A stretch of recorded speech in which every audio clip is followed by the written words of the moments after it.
So in this next and last bunch of problems, we noticed as we looked through all of the sample problems for the Math Bowl that there was a grouping of them that we called funky mean problems.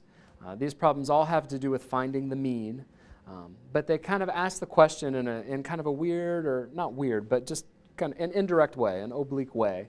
So we put them in this group, and they all can be figured out, and they all, you really have to have a good understanding of what the definition of mean is in order to solve these problems. So let's take a look at this one. Katie scored a total of 360 points on 4 tests. If she scored 70 points on her 5th test, what was her average for all 5 tests? So with this one, the key thing is understanding what the mean is. And the formula for the mean is the sum of all the data points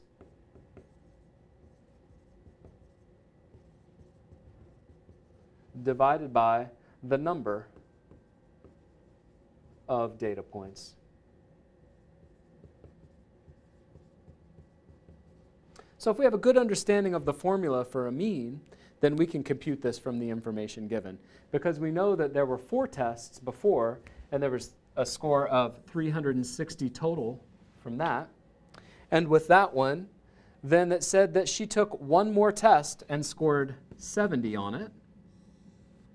And so then that's going to be the sum of all of the tests. And then we will divide that by the total number of tests taken, which was 4 previously, and then add 1 more. That would give us 5. So then if we do this calculation, then we'll be able to find the average, or the mean, of all 5 tests.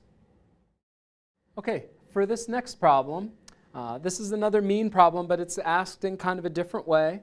And so let's look at it. Bongo High School had a terrific football season. They scored 32 points in each of 2 games, 27 points in each of 3 games, 21 points in 1 game, 14 points in 1 game, and 36 points in their last game. So the question is, what is the mean average of points per game? Now what students will be tempted to do is just to take each of these numbers, 32 and 27, 21, and so on, and just average all of those. But if we have a good understanding that the mean is the sum of all of the data points divided by the number of data points that you have, then we'll have to compute things a little bit differently. How many games were played? Well, there were 2 games here, 3 games here, and then 1 game for each of the points given later. So let's focus on how many games there are and what happened with them. Here, there were 32 points scored in each of 2 games. So that means there were 32 points scored in 1 game and 32 points scored in another game. Then there were 27 scored in 3 games, 21 points in 1 game, 14 points in another game,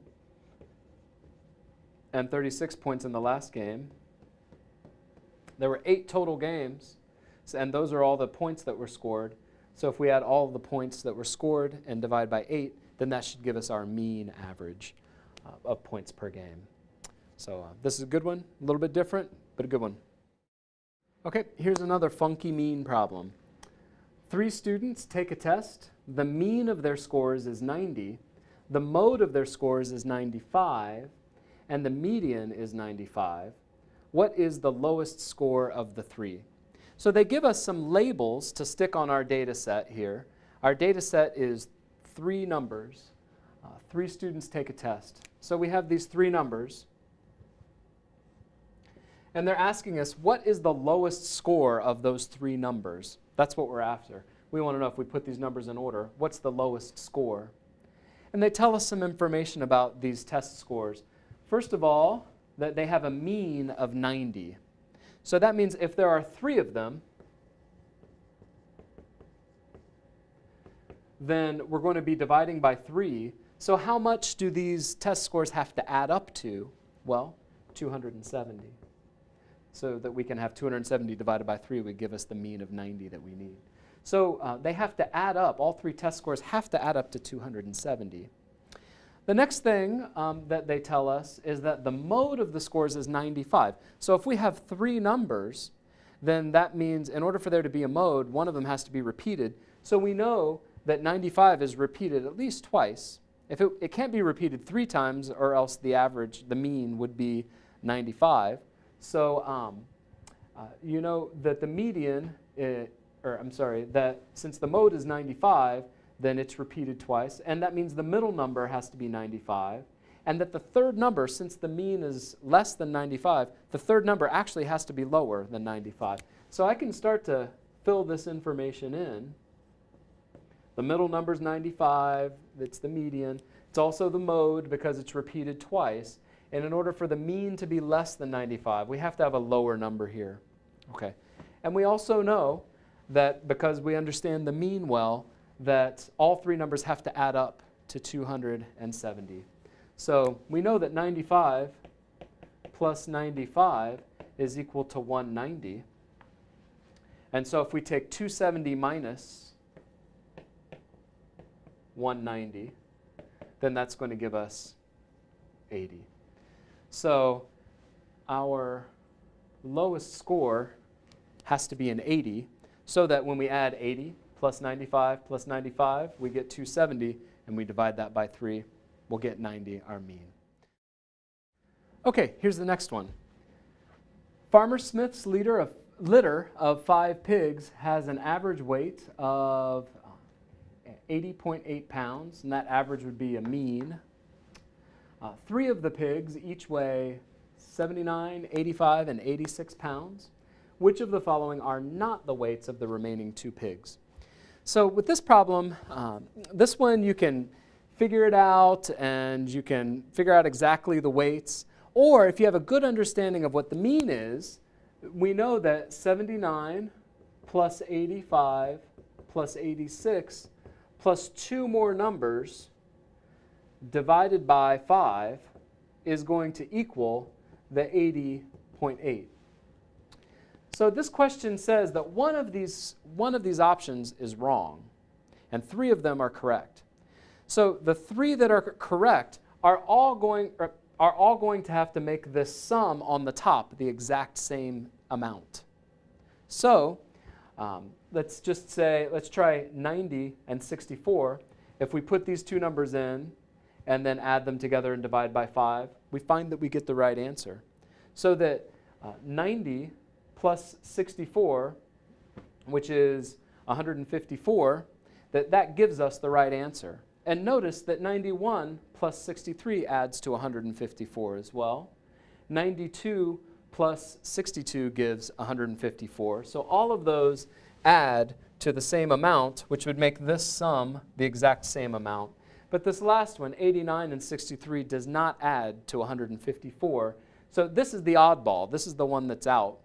So a quick student could even just look and say, well, which one of these adds to the same amount and which one's different than the rest when you sum them, that one's going to be the one that doesn't work. So this is kind of a tricky, quick one.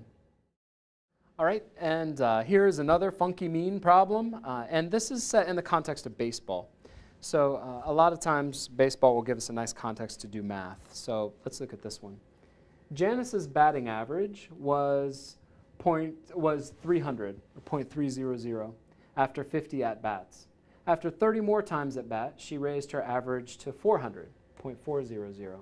How many hits did she get in those 30 at-bats? So Janice may be playing baseball. She could be playing softball, probably more likely. But so here is this problem. And so first, to understand it, we need to know what a batting average is. To figure the batting average, you take the number of hits someone has divided by the number of times they were at bat. So we have some number of hits divided by 50, which will give us her 300 batting average, .300. A number of ways you can solve that. Your students could solve this depending on their, they could guess and check, or they could just get a feel for what's going on. They could punch it in the calculator, or they could do the algebra to solve it. But here we see that 15 makes it work. So 15 hits out of 50 would give us an average of 300. Now it says that she bats 30 more times. So that means that instead of 50 at-bats, there's 80. And her new batting average is 400. So how many hits is going to make that happen? Well, actually, this is a great problem and this one as well, this fraction. We could figure, well, how many tenths is this? This is 4/10. So what number am I going to need up here so that if I reduce this down, divide this by 8 to get a 10 on the bottom, what number am I going to need here when I divide it by 8 to give me 4 so that I have 4/10? Well, if I have 32 here, then dividing the bottom by 8 will give me 10, dividing the top by 8 will give me 4, and that'll give me 4/10. So that's another good way. You don't have to guess and check or mess with the calculator or whatever. You can think with fractions to get this answer. So she would have to get 32 hits out of 80 to have a 400 batting average. So how many hits did she get in those last 30 at-bats? So that's another tricky part of this question. She had 15 hits to start with, and then she batted 30 more times to raise her batting average. So what we're looking for is the difference between 15 and 32.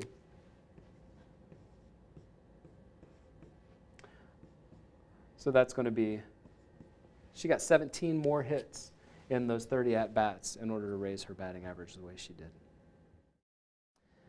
All right, so we want to thank you for watching these videos, and we hope that you found them helpful as you began to think about how to work through some of these problems with your students. Hopefully some of the things we said sparked some ideas of your own for ways that you could creatively challenge your students and help move them along as you head towards a Math Bowl victory. Again, I'm Jeremy Strayer, and we want to thank you on behalf of Indiana State University, the Indiana Association of School Principals, and Dr. Liz Brown. Have a good one.